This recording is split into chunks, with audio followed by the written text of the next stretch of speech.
Hello friend, आज एक बार फिर आप लोगों के लिए रिटायरमेंट ऑफ ए पार्टनर का नेक्स्ट वीडियो लेकर आए हैं। और इस वीडियो में हम लोग क्वेश्चन नंबर 31 और 32 नंबर सॉल्व करेंगे।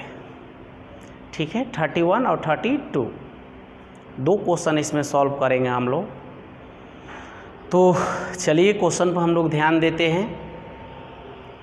P, Q and R are partners sharing profit and losses in the ratio of 1/2, 1/3 and 1/6 respectively.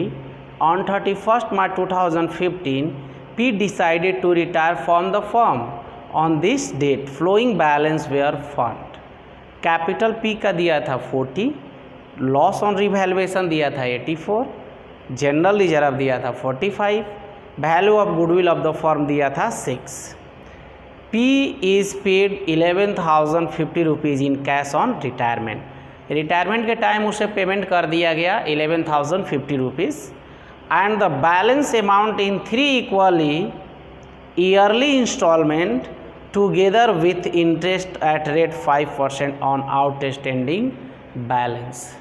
जब रिटायरमेंट किया तो उसे 11,050 रुपीज़ हमने नगद दे दिया और जो रिमेनिंग अमाउंट बचा उसको 3 इक्वल इंस्टॉलमेंट में दिए हम लोग। तो 3 इक्वल इंस्टॉलमेंट में देने का काम किया 5% इंटरेस्ट के साथ। कह रहा हम लोग को P कैपिटल अकाउंट भी बनाना है और एंड हीज लोन अकाउंट भी, जब तक फाइनली क्लोज ना हो जाए। तो सबसे पहले हम P loan account P capital account बनाते हैं। P कैपिटल अकाउंट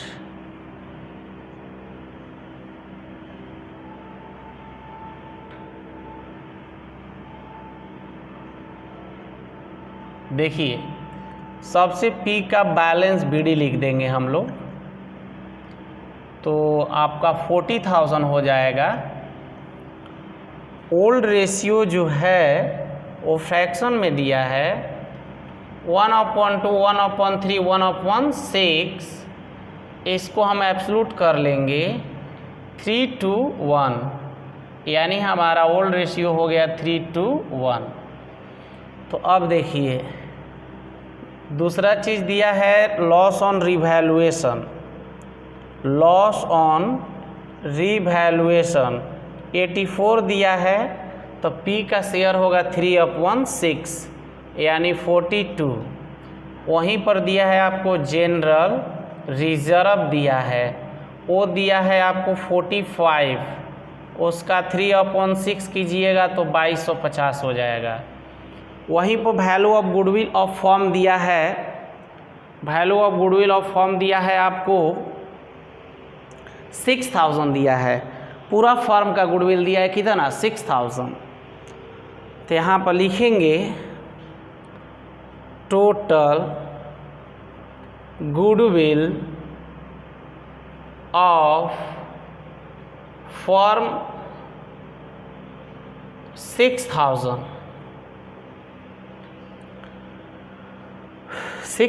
दिया है। शेयर ऑफ P 6,000 में 3/6 करेंगे तो 3,000 आएगा। अब रह गया गेनिंग रेशियो निकालने के लिए, तो सीधा सीधी अब लिखेंगे new ratio of remaining partners 3:1 है। P रिटायर कर गया तो ये दो लोग रिमेनिंग हुए, तो इनका यही न्यू रेशियो हुआ, क्योंकि ये केस फर्स्ट पर न्यू रेशियो फाइंड करने का क्वेश्चन है। तो एक बात ये, इसमें गेनिंग रेशियो भी निकालने की ज़रूरत नहीं पड़ती है, क्योंकि हम लिख सकते हैं कि this case new ratio equal gaining ratio. तो अब हम लोग क्या करेंगे, Q और R रिमेनिंग है, दोनों लोग में 3000 को डिवाइड कर देंगे। 2/3, 1/3, 2, 1। यहाँ पर लिख देंगे आप।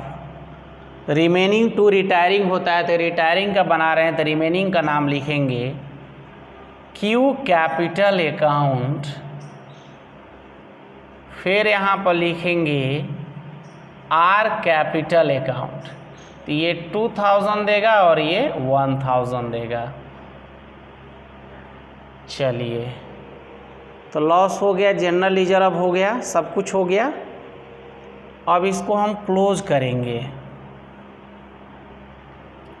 जब क्लोज करने चले हम लोग तो देखिए ये हो जाएगा आपका 44 यानी 45,250 में से।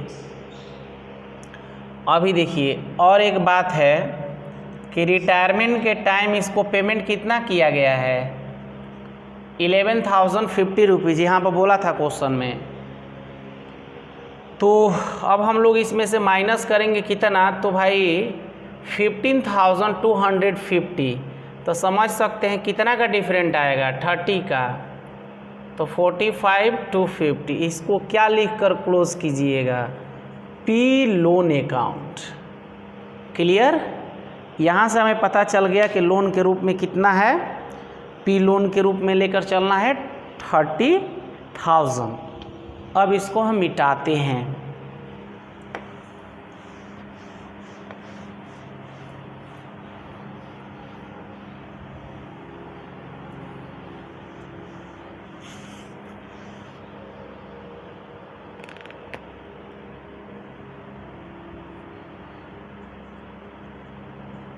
पी लोन अकाउंट बनाते हैं।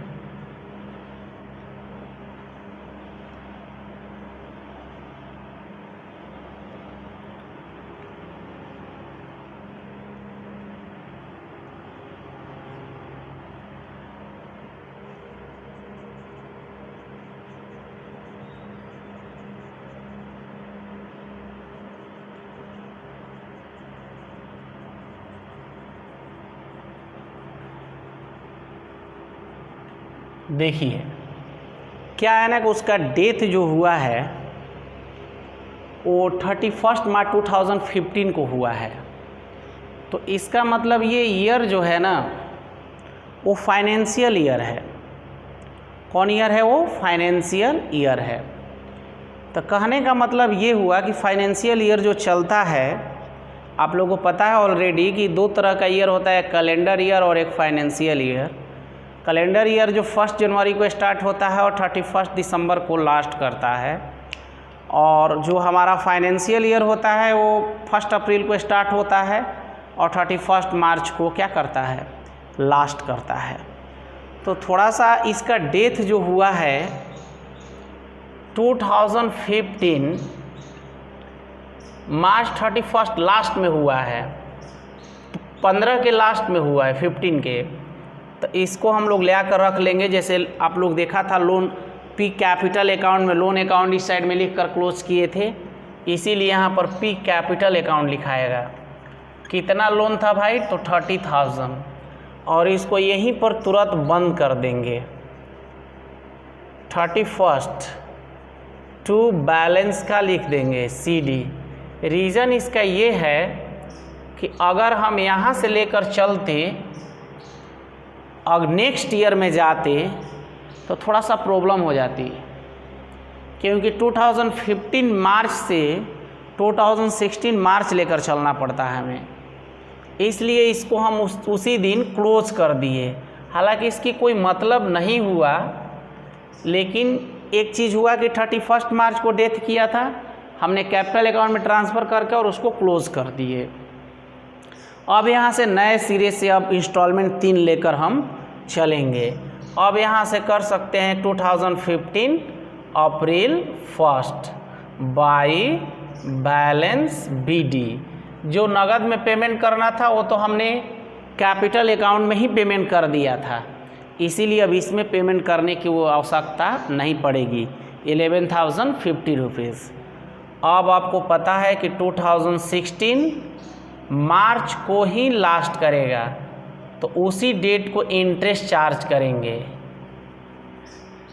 देखिए, तो इंटरेस्ट 30,000 पर कितने परसेंट? 5% दिया हुआ है क्वेश्चन में, 5%, तो 1500 आया। अब जब पेमेंट करेंगे इधर 16 मार्च 31 टू कैश अकाउंट, तो 3 इंस्टॉलमेंट में करना है लोन को। तो एक इंस्टॉलमेंट कितना का पड़ा? 10,000 का 3 से भाग लगाइएगा 30 में, तो 10,000 मेन प्राइस और 1500 इंटरेस्ट, 11,005। अब इसको यहीं पर क्लोज करेंगे। ये हो जाएगा 31,500 और इसमें से घटेगा तो ये 20,000। इस डेट को इसको बंद कर दिए, बैलेंस CD। अब यहाँ पर 16 मार्च के बाद क्या आता है? अप्रैल 1। ये काम आप लोग भ्रमित न होंगे, ठीक है। हम थोड़ा सा किए ये कि मार्च में डेथ किया, चलो भाई मार्च में बंद कर दिया, अब न्यू सिरे से इंस्टॉलमेंट न शुरू होगा, क्योंकि ईयरली इंस्टॉलमेंट है तो उस ईयर से कोई लेना देना उसको नहीं, इसीलिए क्लोज करके आगे हम बढ़ गए। तो यहाँ पर लिखेंगे फिर बैलेंस BD 20,000 है। अब यहाँ पर 2017 आ जाएगा लास्ट डे, क्योंकि आपको पता है पिछले क्वेश्चन में बता चुके हैं कि लास्ट डे को ही इंस्टॉलमेंट पेमेंट किया जाता है इंटरेस्ट के साथ। तो फिर इंटरेस्ट चार्ज करेंगे 20,000 पर कितने परसेंट? 5%। निकालिएगा तो 1,000 आएगा। 21 यहाँ पर 17 लिख दीजिए, मार्च 31 टू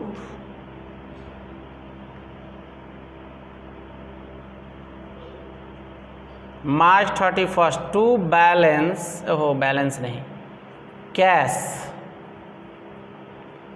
10,000 का इंस्टॉलमेंट प्लस 1,000 आपका इंटरेस्ट, 11,000 पेमेंट कीजिएगा तो बच जाएगा आपका 10,000। इसी डेट को क्या लिखिएगा? To balance CD। फिर आइएगा 2017 अप्रैल 1 by balance BD 10,000।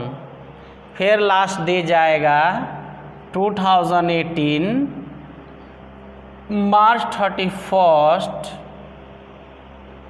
By interest कितना भाई? तो देखिए अब 10,000 पर निकाला जाएगा, 5% बैलेंस पे ही निकाला जाता है, तो 500 आएगा।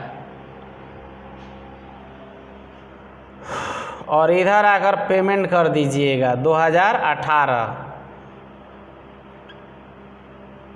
टू कैश 10,500 यही तो है question.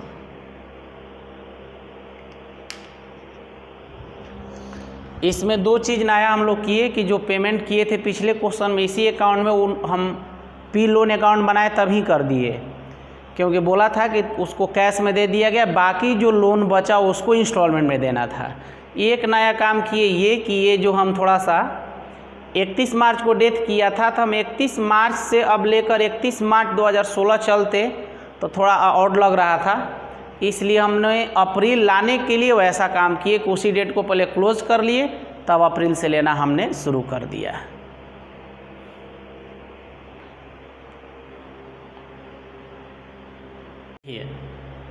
Question number 32, X, Y and Z are partner in a firm sharing profit in the ratio of 5:2:3.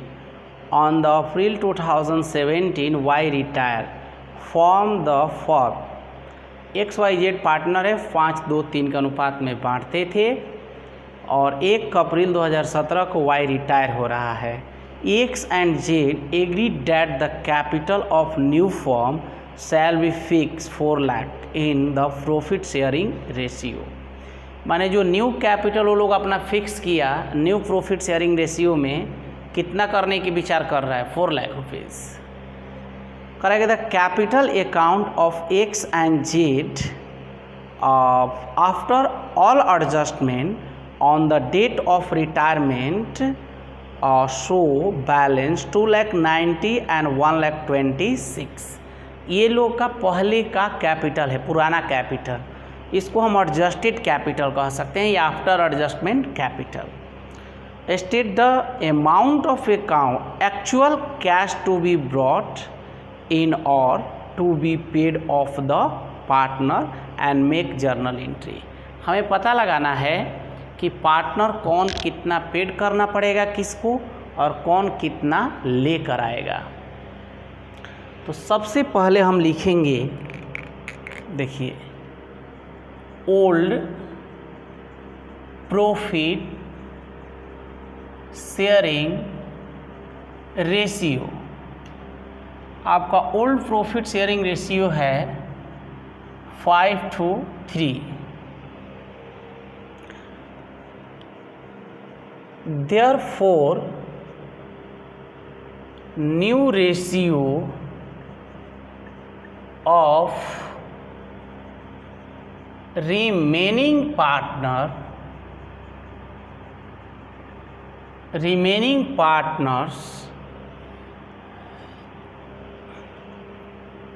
5:3 है।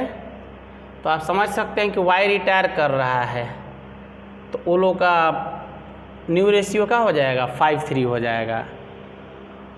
और new capital of firm 4 lakh है। न्यू कैपिटल ऑफ फर्म क्या है, 4 लाख रुपीज़ है। तो अब हम लोग निकालेंगे रिक्वायर्ड कैपिटल।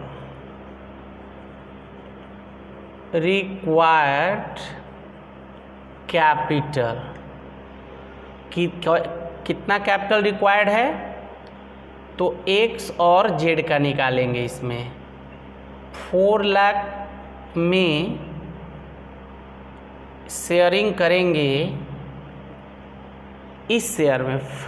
ये जो न्यू रेशियो आया है आपका 5:3, 5/8, 3/8 यानी 2,50,000 और 1,50,000 आपका ये रिक्वायर्ड कैपिटल हो गया, जो नया में ज़रूरत है। अब हम लोग लिखेंगे calculation of actual cash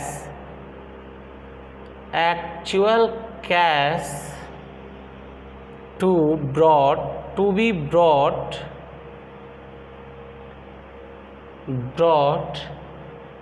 in or to be paid off to the partner. हमने लिखा हम लोग कैलकुलेशन करना है actual cash be brought in और to be paid off the partner. कौन पार्टनर कैश लाएगा और कौन पार्टनर कैश को देना पड़ेगा, ये चीज़ निकालने वाले हैं। तो सबसे पहले हम लोग लिखते हैं रिक्वायर्ड कैपिटल का, लिखते हैं रिक्वायर्ड कैपिटल। कौन कौन है, तो X और Z। तो रिक्वायर्ड कैपिटल है 2,50,000 और 1,50,000।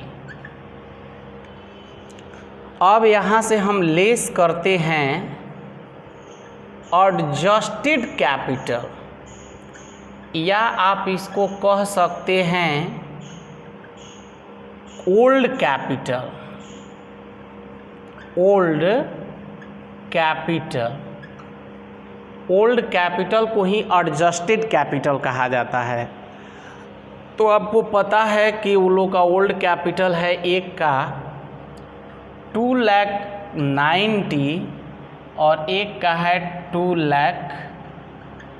1,26,000 है। तो देखिए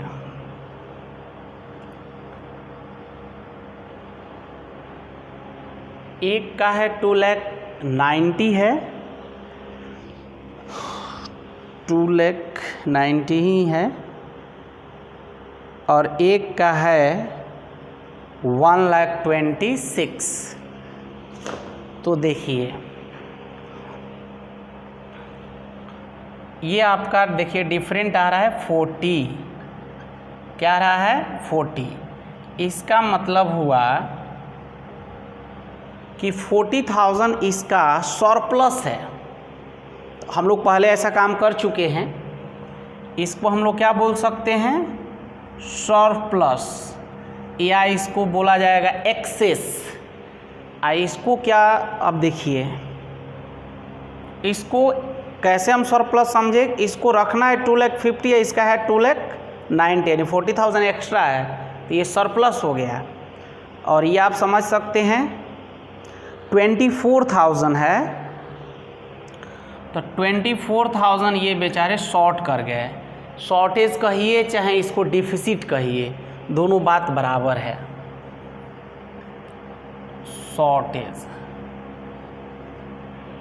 शॉर्टेज कहिए या डिफिसिट कहिए, यानी ये प्लस में है और ये माइनस। इसका मतलब ये हुआ कि जिसका सरप्लस में वो ले जाएगा और जिसका भाई शॉर्टेज है वो क्या करेगा, लाएगा। तो देखिए अब हम लोग इसका जर्नल कर देंगे।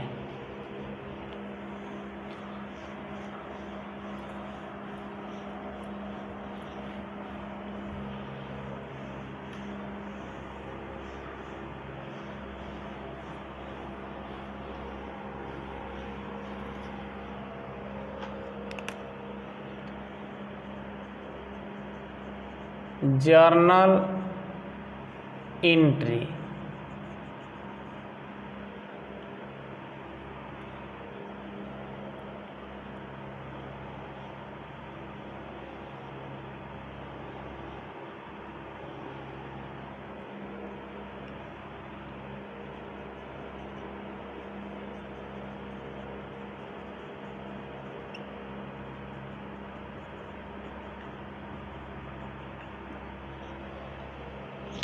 देखिए ध्यान दीजिएगा आप लोग। तो हमने अभी निकाला था कि एक्स ने इसमें वाई रिटायर किया है, तो एक्स ने 40,000 उसका क्या हो रहा था, सरप्लस हो रहा था, और जेड का 24,000 क्या हो रहा था, शॉर्टेज हो रहा था, डिफिसिट हो रहा, कमी हो रहा था। तो जो सरप्लस वाले हैं ले जाएंगे, तो जर्नल होगा, कौन ले जाएंगे, तो एक्स। तो लिखेंगे X capital account debit to cash account, कितना भाई, तो 40,000। नाइरेशन में लिखेंगे हम लोग being amount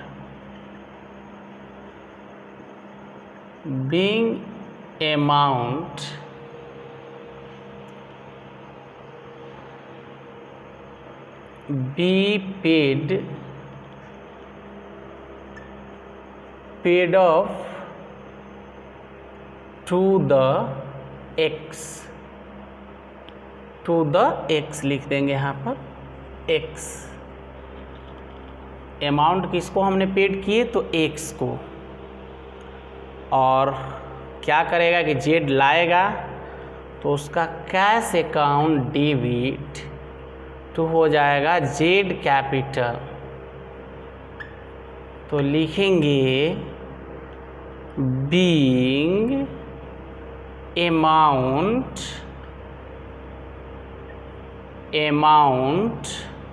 brought in by jet। कितना लाएंगे ये? तो 24,000। ठीक है, यदि आपको समझ में आए तो वीडियो शेयर ज़रूर कीजिएगा। ठीक है, देख लीजिए।